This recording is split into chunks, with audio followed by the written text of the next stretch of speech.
है WhatsApp guys, it's your boy signing in. और यार जहां हम लोग एक महीना आ चुके हैं ना कि अब फाइनली मेसी ने MLS में अपना डेब्यू करा है। एंड ये जो पूरी सागा हमने देखी, Barcelona to PSG and PSG to Inter Miami, और फिर इंटर मायामी को बार्सिलोना के लेवल तक पहुंचा देना, मैं कह सकता हूं कि भैया मेरे सारे पैसे अब मेसी के ऊपर हैं। मतलब मैंने अपनी पूरी जायदाद लगा देना है मेसी के ऊपर, और बस एक चीज पर कि मेसी हर मैच में गोल मारेगा, चाहे वो एक असिस्ट हो, चाहे वो बस एक टैप इन कर देना हो, चाहे वो अंकारा मेसी वाली वाइब्स हो, वो गोल मारेगा ही मारेगा और प्रेजेंस अपनी गोल से ही दर्शा देगा। खैर, आज तुम्हें पता है कि inter Miami versus New York bulls का मैच था और MLS का सबसे पहला मैच था जहां मेसी इंटर मायामी के साथ खेलता है। यानी कि आज मेसी ने इंटर मायामी के साथ डेब्यू करा। और ऑल्दो मेसी को शुरुआत नहीं कराई टाटा मार्टिनो ने, रीजंस भी बनते हैं बिकॉज जितने भी पिछले कप कॉम्पिटिशन थे सब में मेसी ने, हमारे छोटा भाई ने परफॉर्म तो करा ही next level,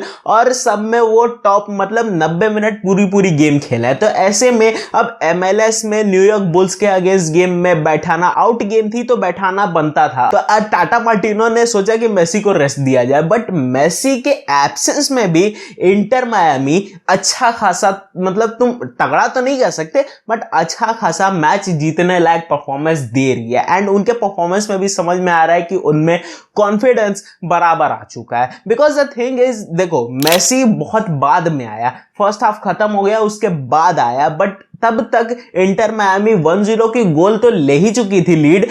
the thing is, वो न्यूयॉर्क बुल्स को काउंटर भी नहीं करने दे रहे थे एंड उनकी डिफेंसिवली इतनी ज्यादा स्ट्रॉन्ग थी आज इंटर मायामी।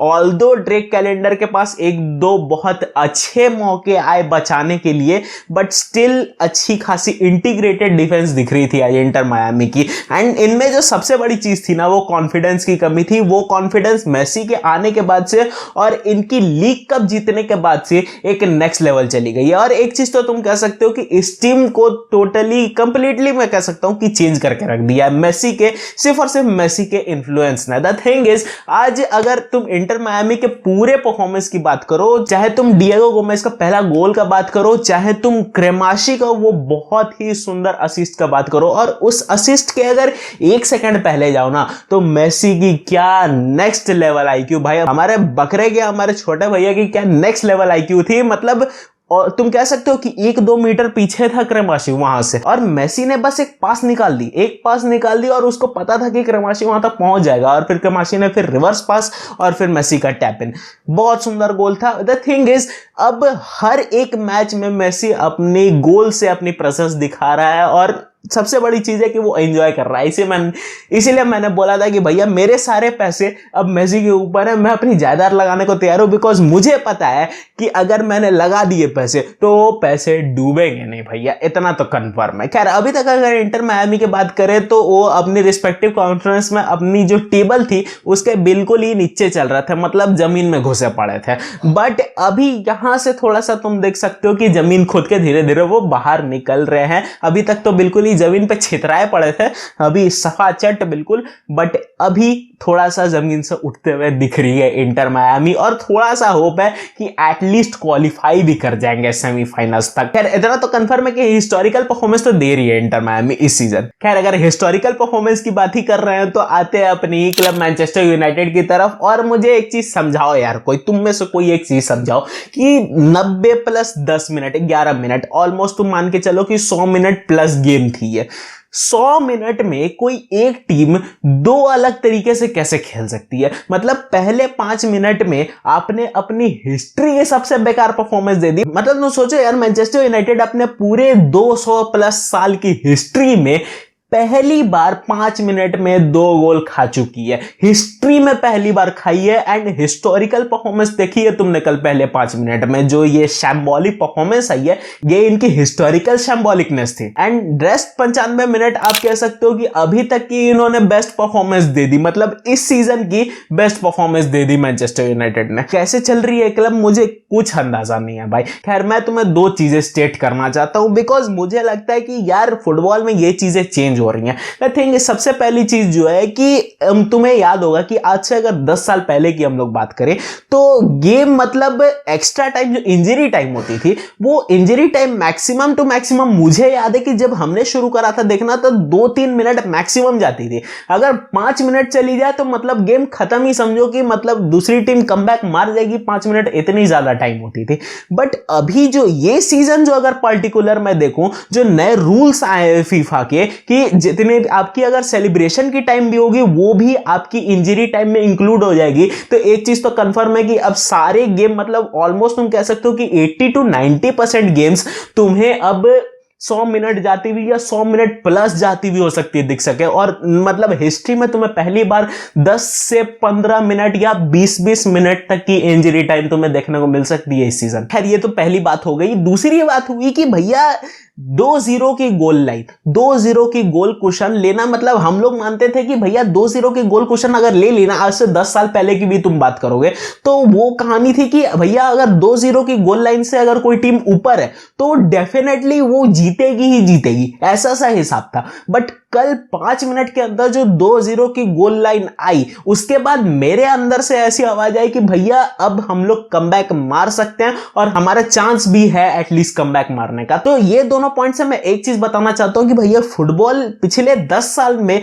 जो मेरे होश में जो पिछले 10 साल बीते हैं फुटबॉल एक चीज मैं कहूंगा कि बहुत नेक्स्ट लेवल पे चेंज हो गई है। अब ये अच्छी बात है या बुरी बात है मुझे नहीं पता, तुम कमेंट सेक्शन में अपनी जो फिलॉसफी है बता सकते हो। बट अगेन अगर गेम पे आए मैनचेस्टर यूनाइटेड के वापस तो एक चीज तो कंफर्म थे कि मैनचेस्टर यूनाइटेड कल जैसा शुरू उन्होंने करा एक बिल्कुल ही हाई लाइन से शुरू करा और मतलब तुम कह सकते हो कि डायमंड हल्का सा डायमंड फॉर्मेशन दिख रहा था। बट देन अगेन कासेमीरो की पिवट रोल आ गई बीच में एंड जो सबसे जो मेजर रोल प्ले करना था ना कल ल्यूक शॉ को डिफेंस में प्ले करना था बिकॉज उसका काम सिर्फ डिफेंस में नहीं था, उसका काम एक इन्वर्टेड फुलबैक की तरह था और उसको कासेमीरो को सपोर्ट भी देना था। जहां मैं कह सकता हूं कि ल्यूक शॉ थोड़ा सा कम रह गया बिकॉज कासेमीरो को अगर कल प्रॉपर बिकॉज कासेमीरो की परफॉर्मेंस नेक्स्ट लेवल है कल, लेकिन अगर थोड़ी सी उसको अगर और सपोर्ट मिल जाए फ्रॉम लेफ्ट बैक या राइट बैक, एक चीज तो कंफर्म है एटलीस्ट राइट बैक से नहीं बिकॉज वन बिसाका की पोजीशन जो है वो बिल्कुल ही आगे है और टेन हैग ने फिक्स कर दिया है कि वन बिसाका विंग पर ही खेलेगा और एज ए राइट विंगर खेलेगा, not as a right wing back खेलेगा। तो ऐसे में अब ल्यूक शॉ से या फिर जो भी लेफ्ट बैक होगा उसको कासेमीरो को थोड़ा सा सपोर्ट देना पड़ेगा डिफेंसिवली। अगर नहीं देंगे तो फिर जो कल 5 मिनट में जो कल पहली जो गोल आई है कल, पहले तो वो फ्लैग किक ब्रूनो की और वो तुम फ्लैग किक कह सकते हो कि बिल्कुल ही ऑफ टारगेट थी और ऐसे में गिब्स वाइट के पास सीधा वो बॉल गया और उसने बस एक हेडर पे तुम कह सकते हो कि उसने अवोनिये को पास करी और अवोनिये वहां से लेकर दौड़ा भाई, मतलब एक एंड से दूसरा एंड तक ब्यूटीफुली वो लेकर दौड़ा है। और ऐसे में दो जो हमारे सबसे तेज लॉन्डे ब्रूनो फर्नांडिस और रैशफोर्ड दोनों उसके पीछे भाग गए लेकिन दोनों ही नहीं पकड़ पाए और बाद में जो ओनाना ने जो कांड करा है भाई, मुझे नहीं समझ में आ रहा है कि ओनाना को मैं किस तरीके से सपोर्ट करूं अब इस वाले परफॉर्मेंस के लिए। बिकॉज मेरे हिसाब से मैं सीरियसली बोलूंगा अगर यहां डेविड डेयर आता ना बचा लेता, कोई शक ही नहीं थी बचा लेता। बट ओनाना को ऐसे में कैसे सपोर्ट करूं मुझे नहीं समझ में आ रहा। कल की परफॉर्मेंस ओनाना की सबसे बेकार परफॉर्मेंस आई है, महावाहियात परफॉर्मेंस आई है और अगर यही परफॉर्मेंस के लिए आपने ओनाना को लेकर आया है ना तो फिर भैया मैं हाथ जोड़ रहा हूं क्योंकि डेविड डेया इससे तो एक तुम कह सकते हो कि अपग्रेड ही था अगर ऐसा परफॉर्मेंस के लिए ओनाना पे हमने 80 मिलियन खर्च करे हैं तो। देखो यार ओनाना को गाली मैं नहीं देना चाहता इतनी जल्दी सीजन में, बट जिस तरीके की ऐसी अगर परफॉर्मेंस रहेगी ना पूरी सीजन हर एक मैच में गाली खाएगा ओनाना। द थिंग इज डिफेंसिवली कल शैम्बल्स थी, लीचा की कल अच्छी परफॉर्मेंस नहीं आई, वरान की कल अच्छी परफॉर्मेंस नहीं आई, वो दिख रहा था। बट देन अगेन जो हमने इतनी हाई लाइन मेंटेन कर रखी थी वो जो कहानी थी वो छुप जा रही थी। एंड द थिंग इज जिससे मैं सबसे ज्यादा एक्सपेक्ट कर रहा था कल कमबैक का वो दो बंदे थे, एक तो ब्रूनो फर्नांडिस था, ऑल्दो ओनाना बॉक्स छोड़कर नहीं हटा, फिर उसको पता था कि अब ये गलती दोबारा नहीं होनी चाहिए तो ऐसे में वो अपना बॉक्स छोड़कर फिर वो फुल बैक की तरह नहीं आया पोजीशन पर एंड उसने फिर एज अ गोल गोलकीपर ही पूरा गेम खेला, एंड जिस रोल के लिए टेन हैग ने ओनाना को रखा था वो रोल तो मुझे अभी तक नहीं दिख रहा है। The thing is Bruno Fernandes से क्यों, क्योंकि ब्रूनो फर्नांडिस की कल अच्छी परफॉर्मेंस आई थी, शॉट्स ऑन टारगेट अच्छे थे, मतलब उसने पासेस क्रिएट अच्छे करे, उस पॉकेट्स में रन लगा रहा था, पॉकेट्स में उसकी अवेलेबिलिटी तगड़ी थी। कल रैशवर्ड की अच्छी परफॉर्मेंस आई एंड रैशवर्ड के वो असिस्ट जो आया ल्यूक शॉ का सबसे पहला गोल, मतलब तुम कह सकते हो कि ऑल राउंड कल पहले 5 मिनट के बाद मैनचेस्टर यूनाइटेड अच्छा परफॉर्मेंस दी है एंड अभी तक के इस सीजन के अभी तक का सबसे बेस्ट परफॉर्मेंस था ये। अब आगे सीजन में क्या होता है, बिकॉज एक चीज तो कंफर्म है कि मैनचेस्टर यूनाइटेड की डिफेंस के बारे में टेन हैग को कुछ ना कुछ तो बहुत जल्दी करना पड़ेगा, बिकॉज अगर नहीं करेगा तो दिक्कत हो जाएगी इस पूरी सीजन। और इसी के साथ थोड़ा सा मैच को साइड करके अपन अपने जो कछुआ है उसके बारे में बात कर लेते हैं। एम्बापे की सागा के मुझे पता है कि बहुत दिन से मैंने कवर नहीं करा, बट जो अभी नए जो चेंजेस हुए हैं इस पूरी सागा में एंड जो नई एक तरीके से तुम कह सकते हो रिवॉल्यूशन आई है इस सागा में, एक चीज तो कंफर्म है कि रियल मैड्रिड अभी बहुत 50-50 चांसेस पे अटकी हुई है एंड द थिंग इज अब यहां से रियल मैड्रिड क्या डिसीजन लेती है वो इस सीजन को डिफाइन कर सकता है। बिकॉज द थिंग इज देखो, तुम्हें पिछले वाले परफॉर्मेंस में पता चल गया कि हमारी जो अटैक है वो कितनी ज्यादा शैम्बॉलिक है, और द थिंग इज विनी का ना होना हमारी अटैक में एक चीज तो कंफर्म कर रहा है कि भैया लेफ्ट विंग हमारा पूरे तरीके से ब्लैंड हो जाएगा। The thing is Joselu left wing पर उतना अच्छा परफॉर्म नहीं कर सकता है विनी के जगह पर। सिंपल अगर बोलोगे तो विनी की जगह लेफ्ट विंग पर कोई नहीं ले सकता है, रॉड्रिगो भी नहीं ले सकता है। द थिंग इज विनी से इतना ज्यादा एक्सपेक्ट किया जाना कि आप अपने तो 20 गोल मारोगे ही मारोगे पिछले सीजन के, और जो बेंजेमा के जो पिछले सीजन के 30-31 गोल थे वो भी आप कन्वर्ट कर दोगे, तो ये चीज थोड़ी सी आउट ऑफ द बॉक्स तुम्हें नजर आएगी। एंड द थिंग इज अब कार्लो एंचेलोटी ने अपने रिसेंट इंटरव्यू में ये कह दिया कि उन्हें एक 9 नंबर की जरूरत नहीं है, बिकॉज उन्होंने जूड बेलिंगम को बेंजेमा से रिप्लेस कर दिया है। And the thing is Jude Bellingham की कहानी मैंने तुम्हें कल की वीडियो में बताई थी कि भैया सिंपल है, ये जब तक परफॉर्म कर रहा है तब तक सही है, बट जिस दिन नहीं करेगा ना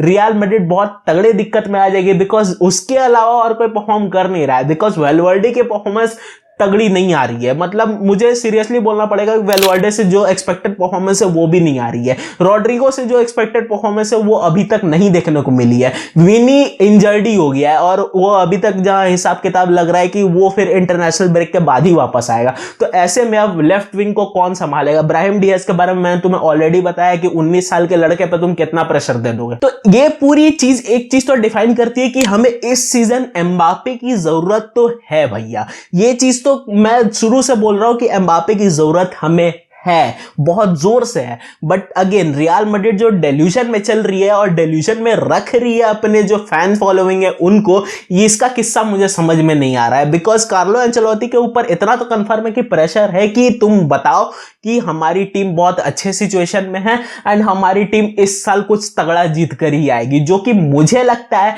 कि दूर दूर तक कोई चांस नहीं है। बिकॉज देखो लेवेंडोस्की जब तक परफॉर्म नहीं कर रहा है बार्सिलोना के लिए, इतना तो कंफर्म है कि हम लोग बार्सिलोना को एक एक्सप्लॉइट करने का चांस रखते हैं, but the thing is Barcelona के लिए जब लेवेंडोस्की अपने जूते उठाएगा, जूते पहनेगा, अपनी स्कोरिंग बूट्स, भैया चांस ही नहीं है कि रियल मैड्रिड फिर खड़ी हो जाएगी उसके सामने। और जूड बेलिंगम का तो मुझे पता है कि ये बहुत लंबा नहीं चलने वाला है। तो ऐसे में एम्बापे की क्या कहानी है कि एम्बापे के लिए अभी भी पीएसजी एक्सपेक्ट कर रही है एक डील फ्रॉम रियल मैड्रिड। देखो कल मार्सा ने, मुंडो डेपोर्टिवो ने, ले पेरिजियन ने, ले इक्विप ने, सब ने एक धुन में यही कहा कि भैया अभी भी पीएसजी तैयार है एम्बापे को बेचने के लिए। Because the thing is Mbappe ने अभी तक कॉन्ट्रैक्ट एक्सटेंशन साइन नहीं करा है एंड कल सीयूटी जो कि पीएसजी की अल्ट्राज हैं उनकी मीटिंग हुई एंड उन्होंने एक चीज कहा कि पिछले सीजन में जो हमने ड्रामा रचा था पूरा वो इस सीजन में नहीं होना चाहिए। एंड पीएसजी की तरफ से यह प्रेशर उनको आया है कि तुम्हें एम्बापे को जब तक ये विंडो एंड नहीं हो जाती एम्बापे को तुम्हें चू तक नहीं बोलनी है, मतलब एक शब्द भी तुम्हारे तरफ से नहीं आनी चाहिए एम्बापे को, जो कि मुझे लगता है कि भैया पीएसजी अभी बहुत ज्यादा इनसिक्योर हो रही है। बट द थिंग इज क्या रियल मैड्रिड अब आखिरकार एक बिड मारेगी for Mbappe? Because the thing is हमें एम्बापे की जरूरत है एंड मैंने प्रूव भी कर दिया क्यों है।